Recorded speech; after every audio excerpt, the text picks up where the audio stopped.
Hello, Cancer, Sun, Moon Rising, and Venus Signs. Kamusta kayo? Sana po nasa mabuti kayong kalagayan. Welcome back po sa Star Tarot. Kung bago kayo dito, welcome din kayo. Thank you sa inyong support. I truly appreciate it. God bless you all. Cancer, pauna mensahe ninyo, Blue Tiger's Eye. Yan, ang ganda.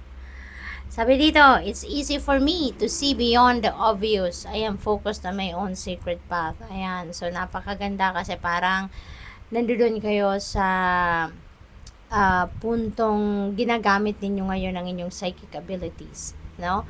Parang your psychic abilities are on point siguro sa ngayon. Maybe gumagana ngayon yung inyong intuition, gumagana ngayon yung inyong vision, yung inyong clairvoyance, clairsentience, yung mga ganon, ano?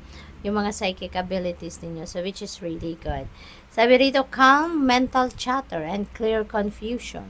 Take steps to gain new perspective on life and increase emotional balance. Ayan. So, siguro, ano kayo, baka ang iba sa inyo, you're experiencing unclear thinking, muddled mind kayo kasi siguro marami kayong iniisip. Maybe there are so many things na gumugulo sa isip ninyo. Kaya may confusion at magulo, no? Magulo. Maybe it's all over the place. Fragmented ang isip ninyo sa ngayon. So, anong magagawa ninyo para makalma kayo, makalma ang isip ninyo, 'di ba? So, you need to to do some kind of meditation para maibalik ninyo sa sarili ninyo yung balance, yung focus, no, yung concentration.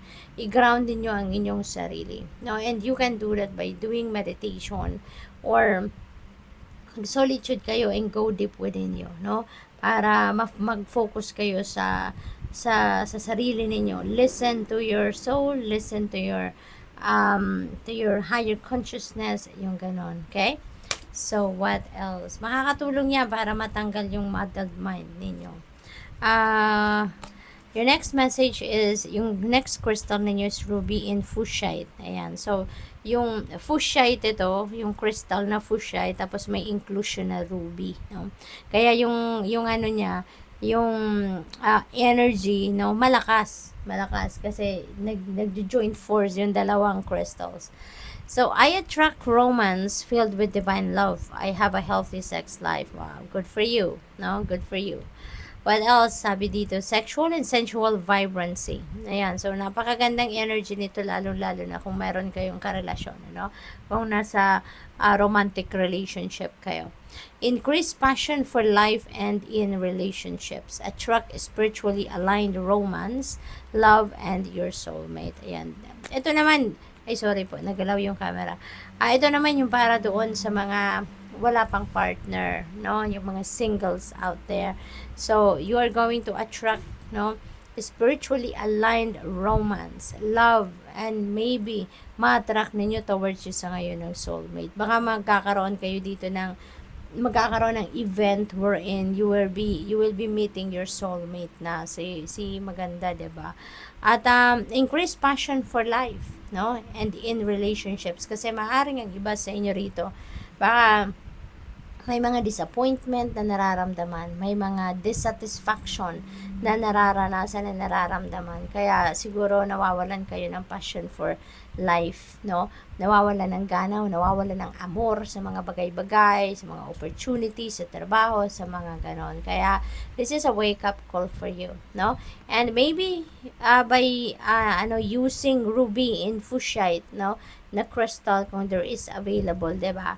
Sa mga crystal collectors, at kung ganito ang energy ninyo sa ngayon, makakatulong ito para sa iyo na mabuhay muli yung love and romance at mabuhay yung passion ninyo sa life itself.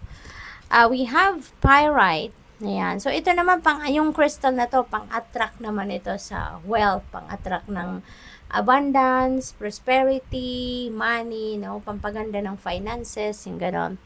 Sabi rito, my confidence is rock solid, which is really good, 'di ba? I take positive action to manifest my goals. Yan ang dapat talaga na mangyari para nang sa gayon, makita ninyo, madala ninyo sa inyong 3D reality kung ano man ang mga goals ninyo.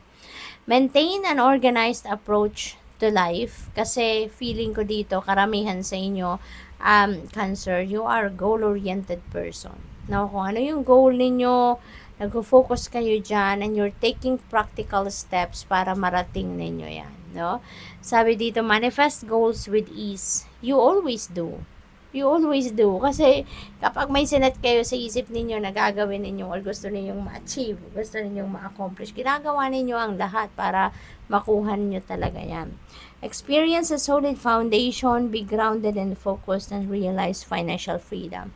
Hindi malayo, no? Na mangyari o dumating sa inyo ang financial freedom. Kasi nandito nga si Pyrite. Isa pa, ano kayo, masipag kayo no? Sobrang sipag ninyo. You have that, tawag dito, you have that kasipagan na hindi mo matatawaran, no? Tsaka, binibless ka ng universe kasi you're very compassionate. Napaka matulungin mo. 'Di ba? Napaka masipag mo magtrabaho, at the same time, ang sipag mo din mag-share ng iyong mga blessings sa ibang tao. Kaya hindi malayong ibibless ka talaga ng abundance, ibibless ka ng prosperity, no, and financial freedom. What else? We have Malachite. I recognize repetitive patterns and choose love, compassion, and kindness. Create healthy patterns in relationships. Ayan, connect with the sweetness of life, maintain heart-centered awareness, and get to the heart of the matter. Ayan, so, hindi pwedeng hindi pwedeng hindi napapag-usapan ng maayos kung ano man ang, let's say for example, may issue kayo with your person, dapat pinag-uusapan. Dapat na nahahanap ninyo kung ano yung heart of your situation so that you'd be able to figure out how you're going to approach that situation, 'di ba? Paano ninyo i-address kung merong problema, 'di ba? Kaya kailangang nagdi-discuss, nag-uusap, nagkakaroon ng pagtutulungan para ma-fix ang kung ano man ang hindi pinagkakaintindihan, 'di ba? Lalo na pagdating sa relationship, sa love and romantic relationship. Tsaka kapag pinapairal yung pag-ibig, no? Kapag hinahayaan mo na love talaga ang mag-reign sa inyong relationship, walang problema na hindi mabilis na masusolusyonan, no? Kasi doon kayo lagi sa pagmamahal ninyo sa bawat isa. You are cherishing all the good times, all the good things na pinagsishare ninyo. So, good luck. Thank you for watching. Love and light. Namaste.